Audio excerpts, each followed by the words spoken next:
Hola amigos de YouTube, ¿cómo están? Ha pasado tiempo desde el último video, pero ahora regreso con la segunda parte del quinto capítulo de Zainaz los ojos de plata. Recuerden que si les ha gustado, pueden apoyarme con un like y una suscripción. Gracias. Charlie entró y cogió las llaves del coche, moviéndose despacio para no molestar a los demás. Cuando ya se dirigía hacia la puerta, Jason se revolvió y abrió los ojos. Levantó la mirada hacia ella como si no estuviera seguro de quién era. Charlie se llevó el dedo a los labios. El chico asintió medio dormido y volvió a cerrar los ojos. Ella se deslizó rápidamente por la puerta. Le lanzó las llaves a John y se subió al asiento del copiloto. Aquí dentro hay un mapa, dijo, tratando de abrir la guantera.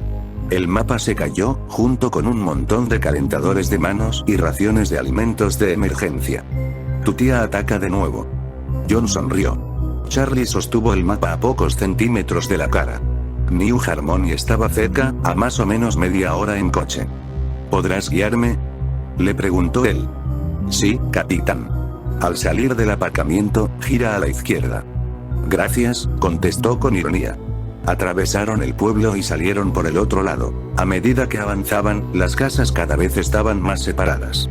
Cada una de ellas se alzaba solitaria, conectada únicamente por cables eléctricos flojos.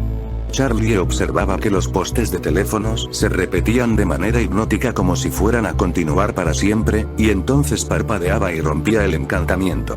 Más allá, las montañas se erguían antiquísimas y oscuras contra el cielo azul. Parecían más sólidas que todo lo que las rodeaba, incluso más reales. Y quizá lo eran. Ya estaban allí observando mucho antes que las casas, antes que las carreteras. Y seguirían allí mucho después de que todo desapareciera. Hace muy buen día, dijo John, y ella lo miró apartando los ojos del paisaje. Sí, contestó Charlie. Casi se me había olvidado lo bonito que es esto. Ya. Permaneció en silencio un momento, después la miró de reojo. Charlie no supo si era por timidez o por mantener los ojos en la carretera. Por fin dijo, es raro. Cuando era niño, las montañas me asustaban, especialmente cuando conducíamos de noche. Eran como unas bestias monstruosas que nos acechaban. Se rió un poco, pero Charlie no. Lo entiendo, dijo, y después le sonrió. Pero creo que no son más que montañas. Oye, ¿no llegaste a contarme de qué iba tu relato? ¿Mi relato? Volvió a mirarla de reojo un poco nervioso. Sí, dijiste que te habían publicado uno. ¿De qué trataba?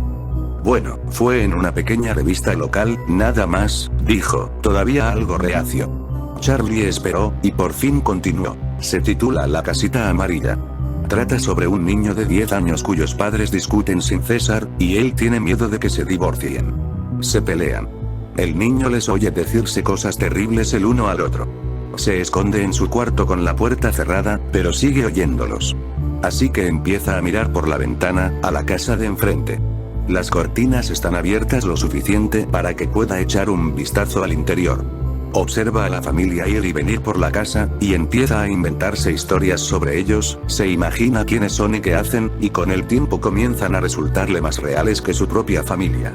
Miró a Charlie como para medir su reacción. Ella sonrió. Así que llega el verano y su familia se va de vacaciones una semana, lo pasa fatal. Cuando vuelven, la familia de enfrente se ha mudado. No queda nada, solo un letrero de en venta. Charlie asintió esperando a que continuara, pero él la miró algo apocado. Ese es el final. Oh, es muy triste. John se encogió de hombros. Supongo. Pero ahora estoy trabajando en algo alegre. ¿Y qué es? Él le sonrió. Es un secreto. Charlie le devolvió la sonrisa. Se sentía bien allí, era agradable conducir hacia el horizonte sin más. Bajó la ventanilla, sacó el brazo y disfrutó de la velocidad del viento. No es la velocidad del viento, es la nuestra, pensó. ¿Y tú?, preguntó John. ¿Qué pasa conmigo?, contestó Charlie, que seguía jugueteando con el aire. Venga, ¿cómo es tu vida hoy en día? Charlie le sonrió y metió el brazo dentro del coche. No sé, bastante aburrida. Había una parte de ella que no quería contárselo por la misma razón que deseaba tenerlo a su lado en ese momento. No quería que su nueva vida se mezclara con la antigua. Pero John le había contado algo real, algo personal, y sentía que le debía algo a cambio. No está mal, dijo por fin. Mi tía es guay, aunque a veces me mira como si no supiera de dónde he salido. El instituto está bien, tengo amigos y eso, pero siento que todo es temporal. Todavía me queda un año, pero ya tengo la impresión de haberme ido. ¿A dónde?, preguntó John. Charlie se encogió de hombros. Ojalá lo supiera. Supongo que a la universidad. No estoy segura de qué vendrá después. Yo creo que nadie sabe nunca qué vendrá después. ¿Alguna vez? Se quedó callado, pero Charlie lo pinchó para que continuara. ¿Alguna vez qué? Si alguna vez he pensado en ti, dijo en broma. Él se sonrojó y ella se arrepintió enseguida de sus palabras. Iba a preguntarte si alguna vez has visto a tu madre, dijo en voz baja. Ah. No, la verdad es que no. La agotaba pensar en su madre, y creía que a su madre le sucedía lo mismo. Había demasiados asuntos pendientes entre ellas. No culpa, porque ninguna de ellas era responsable de lo que había sucedido, pero sí algo parecido. Ambas irradiaban dolor como si fuera un aura. Y eso las alejaba como a dos polos opuestos. Charlie. John estaba pronunciando su nombre. Ella se volvió para mirarlo. Lo siento, me he distraído un momento. ¿Tienes algo de música en el coche?, preguntó. La chica asintió con entusiasmo por el cambio de tema. Se agachó, recogió los casetes desperdigados por el suelo y comenzó a leer las etiquetas. Él se burló de lo que tenía, ella se defendió. Después de pelearse en broma, Charlie metió una cinta en el reproductor y se recostó de nuevo para mirar por la ventanilla. Creo que aquí es donde el mapa deja de ser útil. John señaló la carretera que tenían delante. Toda esta zona está casi en blanco. Creo que lo que estamos buscando no aparece. Dobló el mapa, lo guardó cuidadosamente en el bolsillo lateral junto al asiento y estiró el cuello hacia la ventanilla para ver lo que dejaban atrás. Tienes razón, dijo ella. Parecía que habían vuelto a la civilización. Casas aisladas salpicaban los campos y los caminos de tierra se ramificaban en todas direcciones. El paisaje se componía principalmente de arbustos y árboles bajos. Además, toda la zona estaba rodeada de hileras de montes. John miró a Charlie con la esperanza de que viera algo que les indicara la dirección correcta. ¿Nada?, preguntó, aunque su mirada vacía ya le había dado una respuesta. No, se limitó a decir. No tenía ganas de explayarse. Cada vez había menos casas, y cada vez más dispersas. Y los campos de matojos secos parecían extenderse hacia la lejanía. Todo daba la impresión de desierto. John lanzaba miradas a Charlie cada poco tiempo en busca de una señal, casi esperando que le dijera que parara y diera la vuelta, pero la chica se limitaba a mirar hacia el horizonte, sin fijar la vista en nada y con la mejilla apoyada en la mano. Volvamos, dijo al fin en tono resignado. Puede que se nos haya pasado algo, dijo John. Redujo la velocidad y buscó un sitio donde dar la vuelta. Nos hemos saltado muchas cosas, puede que esté en uno de esos caminos de tierra. Charlie se echó a reír. ¿En serio crees que nos hemos saltado cosas? Se puso pensativa. No, nada de esto encaja. Nada me suena. Sintió que una lágrima le resbalaba por la mejilla y se la secó antes de que John se diera cuenta. No pasa nada, no te preocupes, dijo de repente recuperándose de su ensimismamiento. Vamos a comer algo los dos solos. John sonrió. Todavía estaba buscando un sitio donde dar la vuelta. Charlie sintió un escalofrío y entonces algo le llamó la atención. Pegó un brinco en el asiento y se irguió por completo. ¡Para!, gritó. John pisó a fondo el freno y el coche derrapó levantando una nube de polvo a su alrededor. Cuando pararon, Charlie se quedó sentada en silencio mientras John miraba otra vez por el retrovisor con el corazón a 1000 por hora. ¿Estás bien? Charlie ya había salido del coche. Él se quitó el cinturón de seguridad a toda prisa y cerró el coche tras él. La chica corría de vuelta al pueblo, pero miraba hacia el terreno junto a la carretera. La alcanzó enseguida y trotó a su lado sin preguntarle nada. Unos minutos después, Charlie frenó un poco y comenzó a arrastrar los pies, buscando con la mirada como si hubiera perdido algo pequeño y valioso entre el polvo. Charlie. Hasta ese momento, John no había pensado en lo que estaba haciendo. Era una aventura, la oportunidad de estar a solas con Charlie, de seguir una pista, pero ahora estaba empezando a preocuparse por ella. Se apartó el pelo de la cara. Charlie, dijo otra vez en un tono ligeramente inquieto, pero la muchacha no lo miró. Estaba concentrada en lo que fuera que había visto. Justo aquí, dijo. Giró bruscamente hacia el borde de la carretera, donde algo sobresalía del suelo y serpenteaba. John se arrodilló con cuidado, apartó un poco de tierra suelta con la mano y descubrió una barra metálica y lisa. Siguió avanzando a medida que destapaba una vía que cruzaba la carretera y continuaba hacia el campo en ambas direcciones. Tardó un rato en volver a hablar. Era como si la propia tierra hubiera tratado de ocultarles aquello que habían encontrado. Ten cuidado, pensó con una leve punzada de alarma, pero no hizo caso. Creo que hemos encontrado tus vías, dijo, y levantó la mirada hacia Charlie, pero no había rastro de ella. Charlie. Miró a un lado y a otro de la carretera, pero no vio ningún coche. Se limpió el polvo de la cara y echó a correr. Cuando la alcanzó, se quedó un poco atrás por miedo a perturbar su concentración. Un poco más adelante había un grupo de árboles que daban la impresión de rodear una hoguera. Los había altos y bajos, túpidos y raros. Charlie caminaba arrastrando el pie por la vía, como si fuera a desvanecerse cuando dejara de tocarla. ¿Qué es eso, una vieja estación?, preguntó John entornando los ojos y protegiéndose del sol con la mano. Entre los árboles había un edificio alargado de un color que se fundía con el del bosquecillo, de manera que era difícil distinguirlo. La vía se alejaba en dirección a las montañas. Charlie levantó el pie y la dejó ir. John por fin se puso a su altura y caminaron a través de la hierba seca hacia la arboleda, que ya no quedaba lejos. Tiene que haber una carretera. Charlie se desvió de forma casi aleatoria y se alejó del edificio. John titubeó. Pero, señaló el edificio y después la siguió echando la vista atrás para asegurarse de que sabría volver al coche. Al cabo de poco tiempo, el suelo se niveló bajo sus pies. El pavimento, viejo y agrietado por las malas hierbas y los montículos de roca deshecha, se extendía por el terreno dibujando un camino casi oculto que conducía también al pequeño edificio. Aquí está, dijo Charlie en voz baja. John se puso a su lado. Caminaron juntos por la carretera esquivando los manojos de hierba que crecían en las grietas y los agujeros. Allí estaba el árbol de los brazos extendidos y el rostro abominable, pero ya no daba miedo, ya no era como Charlie lo recordaba. Se dio cuenta de que ya debía de estar muerto cuando era una niña. Al caer, las ramas habían dejado agujeros dentados. Y allí seguían, pudriéndose en el suelo. El árbol parecía una débil sombra de lo que había sido, y solo era reconocible por los bultos que antes conformaban su rostro. Ahora incluso la cara parecía cansada. El edificio era alargado y estaba muy deteriorado. Tenía una única planta, tejado oscuro y paredes castigadas por el tiempo. Antes era rojo, pero los años, el sol y la lluvia habían ganado la batalla a la pintura, que ahora se desconchaba y se levantaba. Y bajo las franjas que se habían desprendido aparecía la madera, en un tono oscuro que podía deberse a la putrefacción. Los cimientos estaban cubiertos de hierba alta. Charlie tuvo la impresión de que el edificio se estaba hundiendo, de que toda la estructura estaba siendo engullida lentamente por la tierra. Se agarró del brazo de John mientras se acercaban, después lo soltó y estiró la espalda. Era como si se estuviera preparando para un combate, como si el propio edificio pudiera atacarla si percibía debilidad. Subió con cautela los peldaños que conducían a la puerta. Para hacerlo se mantuvo a un lado y tanteó la madera antes de apoyar todo el peso.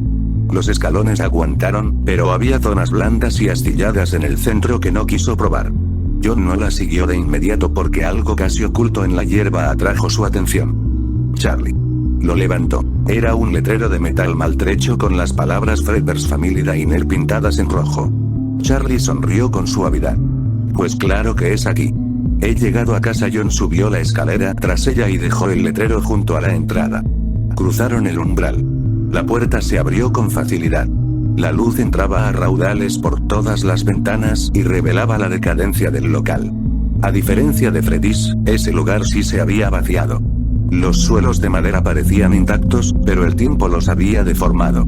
La luz del sol penetraba sin obstáculos y llegaba a todos los rincones, al no haber muebles o personas que le cortaran el paso. Charlie levantó la vista hacia el ventilador de techo. Seguía allí, pero le faltaba una de las aspas. A su derecha había una puerta doble con ventanas redondas. A diferencia del comedor, inundado por la luz y los sonidos del exterior, la sala que había detrás de esa puerta estaba completamente a oscuras. John tenía más curiosidad que Charlie, por lo que se asomó con cuidado a una de las ventanas, con la evidente tentación de empujar y ver lo que había dentro. Ella le dejó hacer y se adentró en lo que recordaba que había sido el comedor. Ahora no era más que una sala vacía y solitaria, alargada y estrecha, que alcanzaba al menos los 15 metros de longitud y se oscurecía hacia el fondo. Al final de la estancia había un pequeño escenario. Al mirar a su alrededor, Charlie se dio cuenta de que aquel lugar probablemente había sido antes una sala de baile, cuya barra podría haber ocupado el mostrador de la entrada en el que sus padres tenían la caja registradora. Se acercó y vio que tenía razón. Incluso había muescas y rayas en el suelo de madera allí donde se habían clavado las patas de los taburetes. Intentó imaginar un bar oscuro con un grupo de country tocando sobre la tarima, pero no pudo. Cuando miró hacia el escenario, aún le parecía ver la sombra de dos animatrónicos, dando vueltas y haciendo giros antinaturales. Todavía creía oír el eco de la música carnavalesca y las risas lejanas. Aún olía el humo de cigarrillo que había en el ambiente. Dudó antes de avanzar, por si los fantasmas que recordaba acechaban junto al escenario. Intentó localizar a John con la mirada. Finalmente, había abierto a medias la puerta de la cocina y había asomado la cabeza. Charlie volvió a centrarse en la tarima y caminó hacia ella por el suelo chirriante.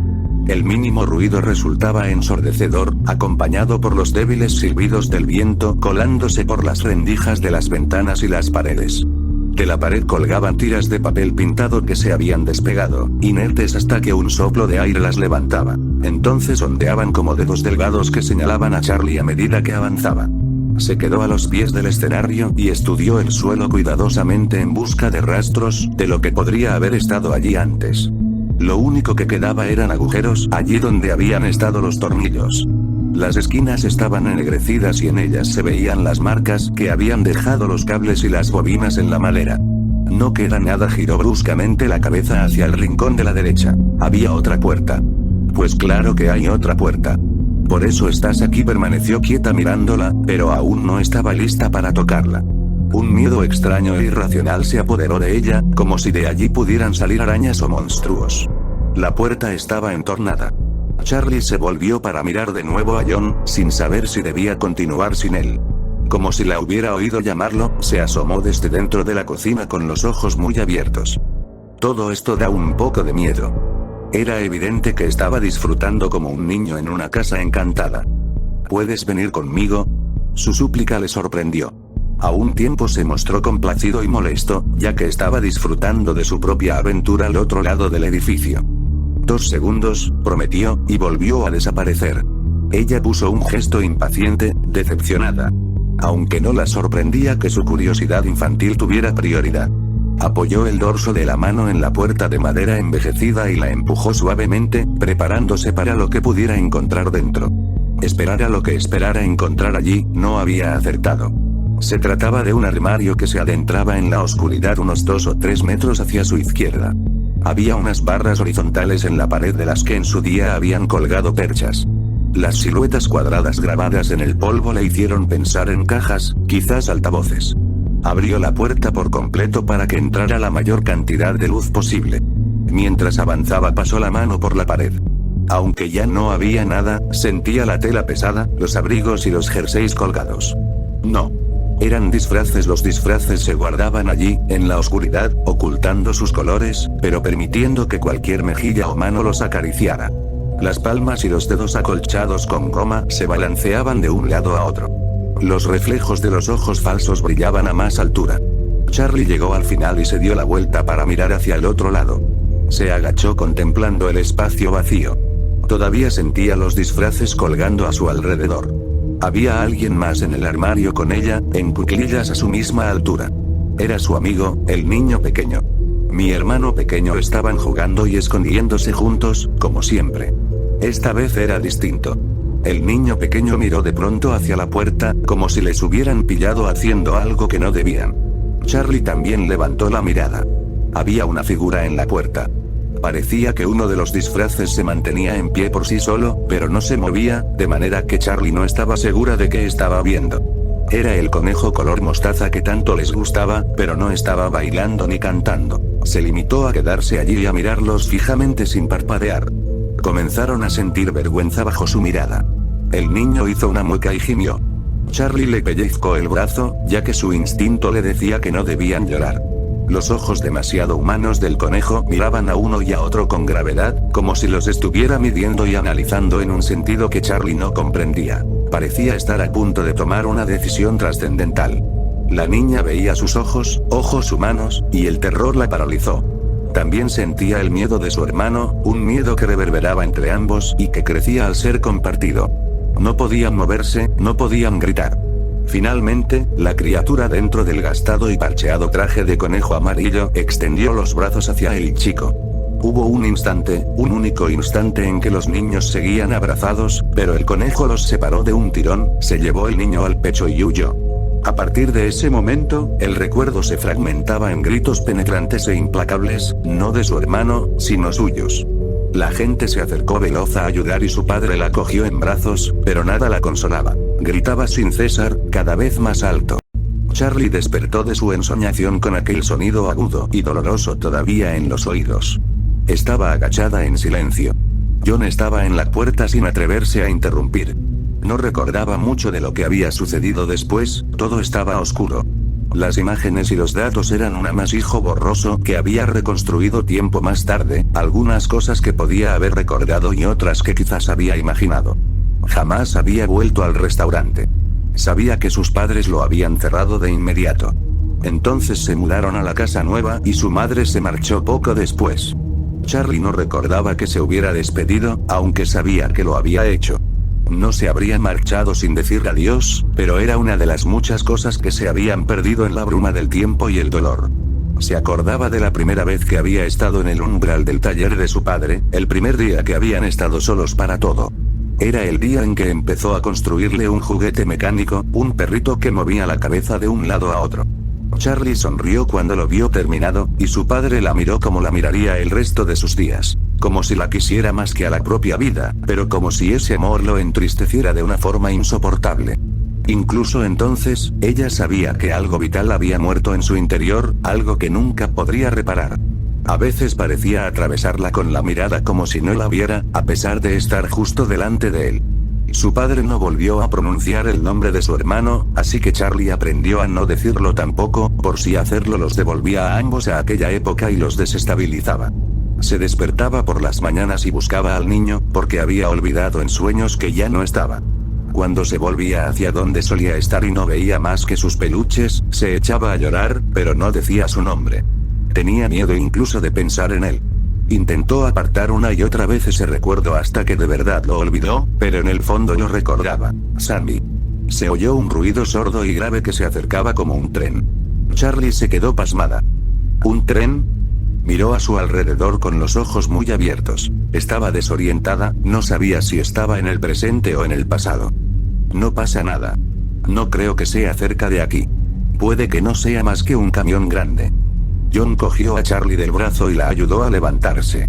¿Has recordado algo?, le susurró. Intentó captar la mirada de la chica, pero ella estaba concentrada en otra cosa.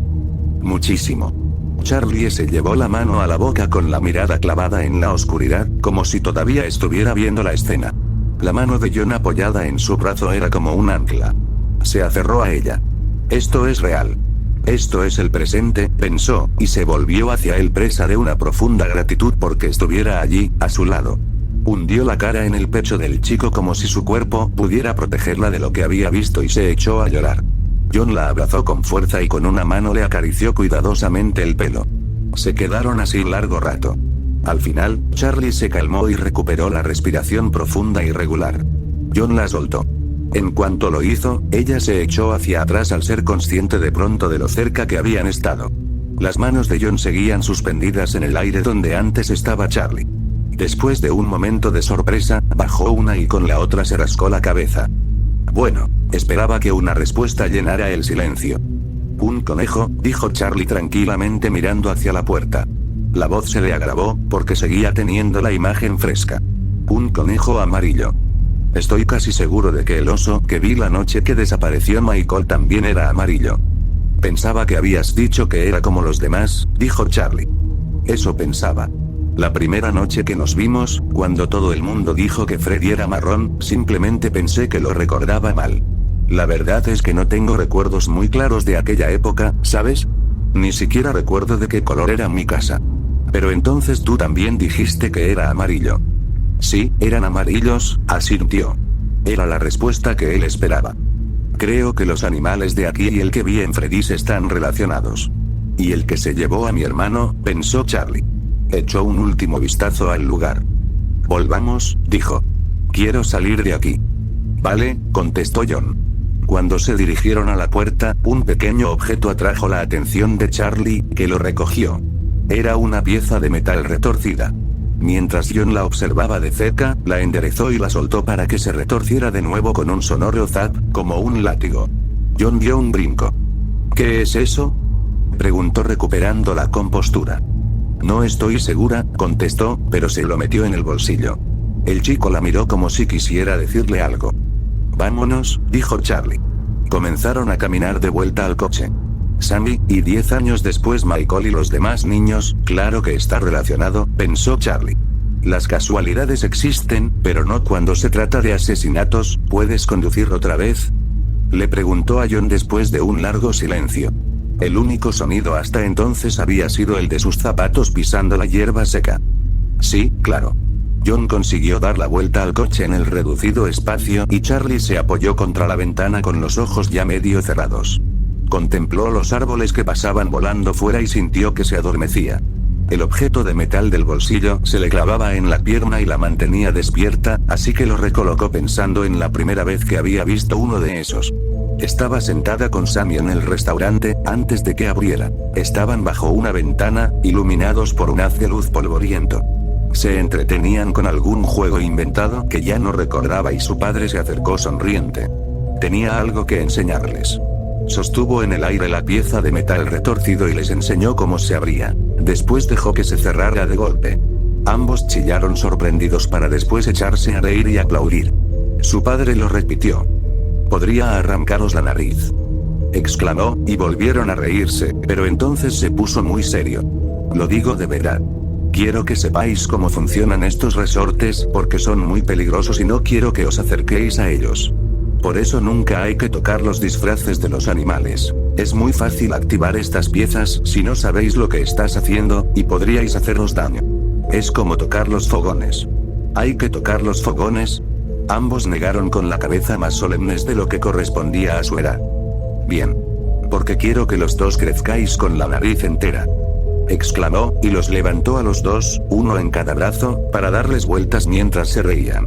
De pronto, se oyó un zap muy fuerte. Charlie se despertó, sobresaltada. «¿Qué ha sido eso?». «¿Qué ha sido qué?», dijo John. El motor estaba apagado. La chica miró a su alrededor y vio que ya estaban en el motel. Tardó un momento en orientarse.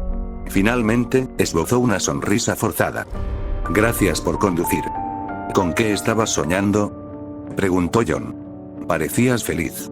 Charlie negó con la cabeza. «No me acuerdo».